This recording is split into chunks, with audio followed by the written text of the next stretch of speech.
Bonjour à tous et bienvenue sur la Magic TT, toujours en présence de Simon Bonjour et à de Kozen. tous. Voilà, une petite vidéo après quelques semaines de rentrée où on n'était pas très présent. Mais on fait notre possible pour revenir. Donc là, c'est une vidéo spéciale sur un petit format qu'on a un peu laissé un peu de côté ces derniers mois.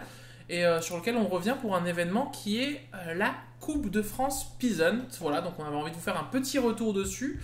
Ouais. Et en fait, alors pourquoi? Parce que c'est un format qui est sympa et c'est parce que c'est quand même le plus gros événement Peasant au monde, je crois. Oui. Puisque déjà le Peasant il se joue quasiment qu'en Europe. Et je pense que c'est l'un des plus gros hors États-Unis, format Kitchen, enfin un des plus gros tournois format Kitchen qui est. C'est ça. Bon, après il y a le DC qui fait aussi plus des fois. Dernièrement, plus tellement. Enfin, ils peuvent pas accueillir plus nos amis du Zap. Du Zap, ouais. Quand ils ont la petite salle, des fois ils font des grandes salles, alors des fois ils ont plus de place. Mais en tout cas, voilà, c'est un gros format. Et là, ils ont eu quand même 115 personnes. Donc 115 personnes, c'est pas rien. Et du coup, on va directement avec vous aller voir un petit peu le top 8.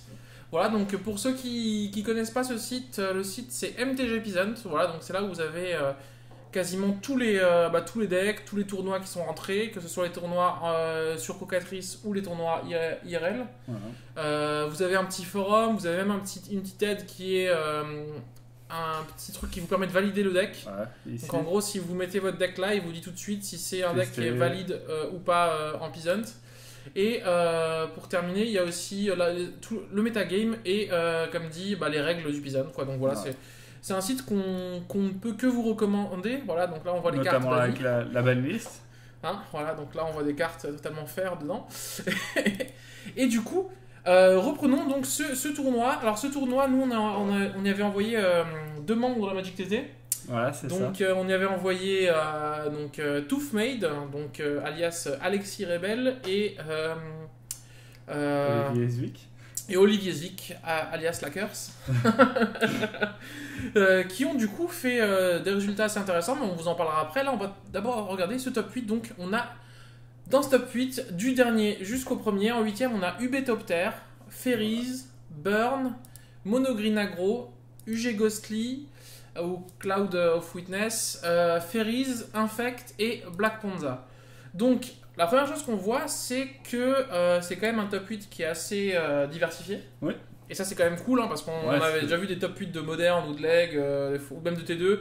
Pour pas rappeler le dernier PTQ de T2 où il y avait. Le T2 en ce moment, c'est. 6 ou 7 BGX sur 8 dans le dernier. Ouais, c'est ça. Voilà, et à un moment en moderne, il y avait pareil, c'était à peu près la même chose, mais avec Twin ou avec Eldrazi, enfin voilà. Donc là, c'est assez intéressant, il y a que un pack qui est en x2, c'est Ferries. Ouais.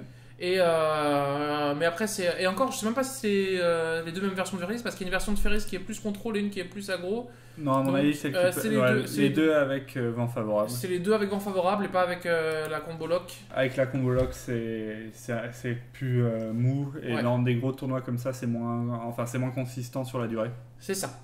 On voit donc quand en premier le deck Black Ponza qui marche bien, puisque à ce qui paraît avoir dans son pack 4 Rim Tutorash, 4 Sinkhole et 4 Verdict, enfin voilà, c'est des choses comme ça. 4 messes noires pour dire. Et 3 messes noires, pardon, s'il te plaît. Il en joue que 3. Pardon. Et voilà, donc alors c'est une version en fait qui alors pourquoi il appelait ça Black Ponza et pas comment ça s'appelle Mono Black Devotion. Non, et la version Pox, pourquoi il n'a pas appelé ça Pox? Simplement parce qu'il n'y a pas de Smallpox dedans. Voilà.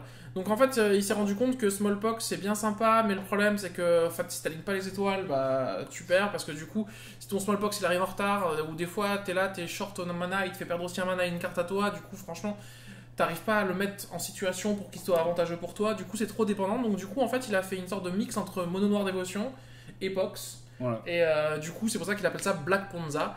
Ponza, la référence du deck moderne, qui est le deck où on va jouer des Blood Moon et des casse-terrain pour 3 avec des accélérateurs. Mais en B. En rouge vert. Ouais, rouge vert. Voilà. Donc, pack intéressant, premier. Donc voilà, c'est. Je pense la plus grosse surprise.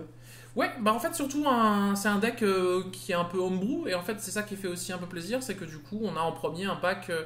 Qui n'est pas le pack métagamé. Parce qu'on va pas se mentir, quand on regarde le reste du top 8. Tier 1, tier 1, tier 2, enfin... C'est quasiment que des packs dans le tiers, après on va pas se mentir, c'est pour ça qu'il y a des tiers dans Magic. Oui, non, mais c'est pour ça que ça fait plaisir de voir, en plus qu'il a gagné, un pack un peu hors méta. Voilà. Et en plus, il arrive à gagner après le ban de Demonic Tutor quand même, donc voilà, parce qu'il y a 2 ans maintenant, enfin 1 an et demi, enfin presque 2 ans on va dire, où il y a eu 50%. Voilà. Mono Black, c'était quasiment 40%, 50% du méta grâce à Demonic Tutor. Là, les gens, quand Demonic s'est fait ban, ils se sont dit oh punaise, ça tue Mono Noir, et en fait, on se rend compte que non, il y a moyen de s'en sortir. J'aime beaucoup le petit ajout de les petits spectres hypnotiques. Voilà, hein. Petit 2-2 vol qui fait discard 1 au hasard. Tu fais into tour HT2, ça T3, ou même T1 messe noire, ça, si le mec il joue pas d'anti-bet. Il est pas bien. Voilà, ensuite on va regarder un petit peu, on va pas parler de tous les packs, on va regarder un petit peu donc Infect qui est arrivé en finale et du coup qui a perdu contre ce deck là. Bah Infect, comme on en parlait, hein, pour ceux qui ont déjà un peu suivi nos émissions, ça reste fort, ça reste un tir 1 qui est énormément sous-joué. Oui. Et pourtant on voit que finalement ça fait des grosses perfs. On va pas se mentir, hein, quand t'as un pack qui te permet de jouer des spells, on va dire gratuits, et qui permet de faire des kills T2 ou T3 de manière assez consistante. Je pense que le T3 est assez consistant. T3, je pense, c'est... Et voilà, quoi, je veux dire, on a le droit, on a Mental Misstep, on a 4 Lotus Petal et les 4 Invigorate. Hein, les 4 Invigorate qui font débat, hein, puisque c'est les cartes qui sont ban en Pauper, mais pas en Peasant. C'est ça. Mais voilà, et là, le petit plus qu'il a fait, c'est qu'à la place de jouer les 2 Mutagenic Gross main deck, il a décidé de jouer une petite carte de Kaladesh qui coûte 2, qui donne +4/+4 et le piétinement. Voilà, un effet de piétinement en plus, parce qu'à part les rankers, il me semble que c'est ça en fait. Normalement, il n'y a que les 4 rankers et les 4 Apostle Blessing pour réussir à passer. Et là, du coup, c'est une carte en plus qui non seulement elle booste quand même de 4, mais donner le piétinement, ça peut faire un kill sorti de l'espace où la personne dit je bloque, je suis safe. Et là, tu fais bon, c'est mon type. Non, par contre, c'est. C'est en rituel, pardon. C'est en rituel, excuse-moi, ça aurait été un peu trop fort sinon. Oui, mais pour 2, ça peut assurer le kill s'il y a plein de créatures en face. Donc voilà, donc c'est un pack vraiment à surveiller de près. Hein. C'est un pack, ça fait longtemps où je pense que le comité regarde de près les cartes comme Invigorate et comme Mental Misstep. Comme son Gitaxian qui a été récemment ban du Legacy, qui est limité en vintage. Donc voilà, c'est des cartes qui forcément quand elles commencent à être à peu près ban dans tous les autres formats.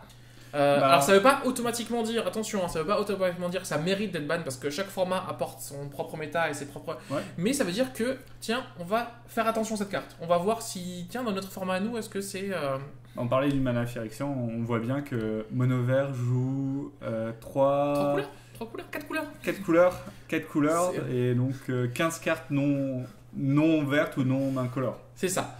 Voilà, donc en tout cas, nous on va regarder un petit peu, on va en profiter pour remercier un petit peu Toothmate qui sur Magicville a mis à peu près la decklist des 30 premiers ou des 20, je sais plus, des 24 premiers en fait. Et donc là du coup on voit à peu près tous les gens qui ont perf. Donc vous voyez, on voit qu'il y a quand même autre chose. On voit qu'il y a en 13ème, il y a de la Tog, il y a du Grixistron, il y a du Wellspring en 10ème, pas loin du tout. Il y a 2 Wellspring qu'on voit ici en 9ème et en 10ème, c'est vers le bas. Anthony et Jérôme. Donc on voit que Wellspring, qui est un gros tier 1, qu'on voyait pas en top 8, c'est pas parce qu'on l'a pas vu en top 8, et ça c'est pour ça que c'est intéressant d'avoir des données qui sont un peu plus grandes que le top 16, 8. Top avoir 32. top 16, top 32, parce que des fois en fait on va avoir un exemplaire de chaque dans le top 8 parce qu'ils ont réussi au pairing, au machin à être dans le top 8, et en fait un pack qu'on va voir en x4 dans le top 16 et qui on va dire et du coup les gens vont se dire vu que tu n'étais pas dans le top 8 il est pas bon, alors que non en fait le pack est bon. Voilà, c'est ça. Mais voilà, donc là on voit 9ème et 10ème, donc c'est à dire que quand tu es à 9ème et 10ème la seule chose qui te change c'est les pourcentages, hein. C'est à dire qu'ils ont dû faire à peu près le même genre de victoire que le 8ème et le 7ème je pense. Et voilà, donc ils ont eu un petit peu au niveau des pourcentages de win, ils ont un peu moins de chance, mais voilà, Wellspring qui reste toujours fort. On a eu 2 Ferry, Ferry qui reste toujours aussi fort. Et nous, alors nos 2 petits champions, vous voyez ici, on va voir 12ème, Olivier Zvik avec Grixistron, donc voilà, on vous montre un peu sa liste. Et là, je tiens à vous dire que c'est quand même une petite performance parce que il est venu avec une liste totalement perso en fait. Ouais. Voilà. Et on parlait avant de. Il s'est basé sur la liste de troncs basique. À l'époque, qui était la version UG. Qui a totalement transformé. Voilà. Et lui, c'est devenu plus une version bleu-rouge. Donc c'est une UR splash noir, mais c'est vraiment plus une. Enfin voilà, c'est vraiment une. Noir et splash vert. Voilà, mais c'est vraiment. On parle de UG à UR, on enlève les Peace Moment, on enlève les Spell Snare, les Misstep, et on part vraiment sur je vais faire un contrôle à base de gestion. Donc je vais vraiment essayer de tuer tes bêtes et pas faire des fogs à base de loop. Il y a moins cette combo là, on va dire, et enfin ce lock là, je veux dire. Oui. Et du coup, c'est là qu'on se rend compte que finalement, bien bosser un pack, bien le travailler, le connaître, l'avoir monté de A à Z, en fait ça aide énormément. Voilà, ça aide, franchement ça aide énormément. Voilà, on voyait le mec qui a fini premier, on voit ici 12e, c'est quand même pas mal. C'est le mieux placé de tous les troncs de la salle. Oui. Donc voilà, c'est aussi important, donc petite félicitations à lui. Et il y a Toufmade, notre cher membre du comité qui est arrivé 4ème, donc forcément il est arrivé 4ème parce qu'il est membre du comité, donc il triche. Voilà, c'est ça, il s'avantage sur les pairings. Il s'avantage sur les pairings, il s'avantage sur les bans, enfin bref. Non, avec... je rigole. Avec UG Ghostly, donc voilà, c'est à peu près ce que je joue aussi moi, donc je peux que apprécier cette liste. Avec une petite nouveauté. Où lui il a choisi de jouer 2 pondeurs. Voilà, c'est des choses que les listes avant ne jouaient pas trop. On était plus sur d'autres cartes. Des fois c'était une recherche compulsive en plus, ou un oracle des portes, ou des petites cartes comme ça. Lui il a mis 2 country par 1 en plus pour pouvoir vraiment garder des mains des fois un land, ou même chercher encore plus la combo. Et l'autre petite nouveauté, c'est qu'il a décidé de ne pas jouer les toiles d'araignée en side, et à la place il a joué du coup une pulsation de Murasa et les moments de paix. Non, les moments de paix sont là déjà, mais je crois qu'il y avait que 2 gigas d'Orpeur sur et il est passé à 3 gigas de rose. Du coup voilà, où il y avait donc 3 gigas de rose et une pulsation de Murasa qui permet de faire de la value, de récupérer ces créatures qui se sont fait tuer, et qui permet aussi de gagner des points de vie face à des decks aggro. Et sachant qu'on joue Eternal Witness, on peut gagner 6, rejouer Witness, le reprendre, regagner 6 et commencer vraiment à faire un moteur à gain de PV en fait, parce que du coup ça fait une loop en fait. On chum block avec Eternal Witness, on la reprend, on gagne 6, on pose Eternal Witness. Et même vu qu'Eternal Witness est une pièce de la combo, elle va peut-être se faire gérer. Voilà, c'est ça. Voilà. Donc voilà, félicitations à lui qui a fait le top 4, félicitations à tous ceux qui étaient là. Nous, on avait envie de faire ce petit retour. D'ailleurs, on fera sûrement peut-être une vidéo avec Alexis, puisqu'il s'est proposé. Voilà, il est dans le coin. Ceux qui nous connaissent l'ont déjà vu sur nos vidéos. C'est lui qui a fait la vidéo d'introduction au Peasant. Oui. On a fait une vidéo avec lui. La Mono Blanc Control aussi. C'est lui qui nous a fait la deck tech de Mono Blanc Control, donc voilà. En tout cas, c'était un événement sympa qui, je vous avoue, a même relancé un petit peu la hype dans le coin, parce que les gens, quand ils ont vu un peu le top, ils se sont dit j'ai envie de tester les trucs. C'est ça, je peux monter ce pack là. C'est ça. Et c'est là qu'on voit l'importance d'avoir des gros events pour motiver les gens dans un format. Oui. Et c'est pour ça qu'on peut que encourager les gens qui ont organisé ce truc, parce qu'à mon avis, un event à 115 joueurs, c'est pas un truc qui se prépare 2 semaines avant. C'est tous les ans, ils ont leur date, mais... Voilà, donc si jamais vous avez l'occasion de le faire l'année prochaine, vraiment faites-le. Moi, je vous avoue que si on arrive à monter une voiture l'année prochaine, ça peut être sympa de le faire. Ouais. Nous, si notre nouveau président l'année prochaine veut bien faire un Sword to Peasant 3, on verra si on a un. Mais en tout cas, voilà, le Peasant n'est pas mort, il est de plus en plus vivant. Il va même avoir, pour les gens qui nous suivent, il va y avoir des changements au sein de comment fonctionne le comité, tout ça. Et des changements dans le sens positif. On va vraiment avancer dans la communication, dans la démocratie, on va dire, de comment choisir les choses. Donc vraiment, c'est plutôt bien. Et nous, on n'a pas grand-chose à vous dire autre que testez le Peasant. Regardez ici, vous pouvez regarder sur Magicville, sur le profil de Toufmade, il y a les 22 listes. Donc ça vous donne un petit peu de quoi faire. Et voilà. Sur ce, nous on vous dit à très bientôt pour une autre vidéo. Comme d'habitude, n'hésitez pas à partager, à liker et mettez des commentaires s'il y a des choses qu'on a oublié de dire. Si jamais vous étiez à la Coupe de France de Peasant, nous donnez vos retours. Donnez des retours en dessous, des commentaires, ça peut être sympa. Il y a des gens qui ont déjà fait des retours sur le forum Peasant de Magicville. D'ailleurs, si vous voulez, le forum le plus actif en France de Peasant, c'est celui de Magicville. Tous les formats un peu kitchen, alternatifs. Voilà, tous les formats alternatifs, que ce soit Duel Commander ou Peasant, ça se passe sur Magicville. Voilà. Il y a vraiment une bonne communauté pour les deux. Voilà, merci à tous, bye bye.